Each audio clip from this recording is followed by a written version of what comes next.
సాధారణంగా ఆధార్ కార్డ్ అంటే ఓ గుర్తింపు కార్డ్. అధికారిక అవసరాలకు ధృవీకరణలకు దీన్ని ఉపయోగిస్తుంటారు. కానీ ఆధార్ కార్డును ఉపయోగించి ఆర్థిక లావాదేవీలు కూడా జరపవచ్చు అనే విషయం మీకు తెలుసా?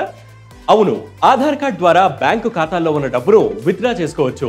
National payments corporation of India Aadhaar card జారీ సంస్థ యూనిక్ ఐడెంటిఫికేషన్ ఆఫ్ ఇండియాతో భాగస్వామ్యమై ఆధార్ ఆధారిత రెమిటెన్స్ సర్వీస్ ను అందుబాటులోకి తీసుకువచ్చింది. దీని ద్వారా ఆధార్ కార్డు ఉన్నవారు సులభంగా బ్యాంక్ లావాదేవీలు జరపవచ్చు. ఆధార్ ఎనేబుల్డ్ పేమెంట్ సిస్టమ్ ద్వారా ఆధార్ ఆథరైజేషన్ ఉపయోగించి డిజిటల్ లావాదేవీలు చేయవచ్చు.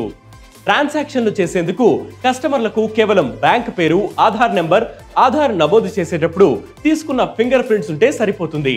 ఈ పద్ధతిలో cash deposit, cash withdrawal, balance enquiry, mini statement, Aadhaar to Aadhaar fund transfer, authorisation, భీమ్ ఆధార్ పే వంటి ట్రాన్సాక్షన్లు చేయవచ్చు. ఏఈపీఎస్ ద్వారా ట్రాన్సాక్షన్స్ చేయడం ఎలా? ముందుగా మీ ఆధార్ కార్డ్ లింక్ చేయబడిన అకౌంట్ ఉన్న బ్యాంకుకు వెళ్లి Aadhaar enabled bank account create చేసుకోవాలి. తర్వాత ఎక్కడైనా పిఓఎస్ మిషన్ లో ఆధార్ నెంబర్ ఎంటర్ చేయాలి. ఎలాంటి లావాదేవీలు చేయాలనుకుంటున్నారో ఎంపిక చేసుకుని బ్యాంకు పేరు ఎంటర్ చేయాలి.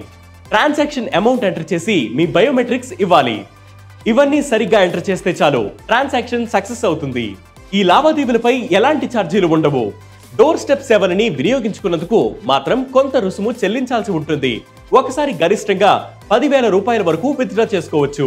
ఇలాంటి ట్రెండింగ్ వీడియోస్ మరియు ఎక్స్ప్లెయినర్స్ కోసం వెంటనే వే2న్యూస్ తెలుగు యూట్యూబ్ ఛానల్ ని సబ్స్క్రైబ్ చేయండి. దాంతోపాటు వే2న్యూస్ యాప్ ని ఫ్లిప్ చేయండి.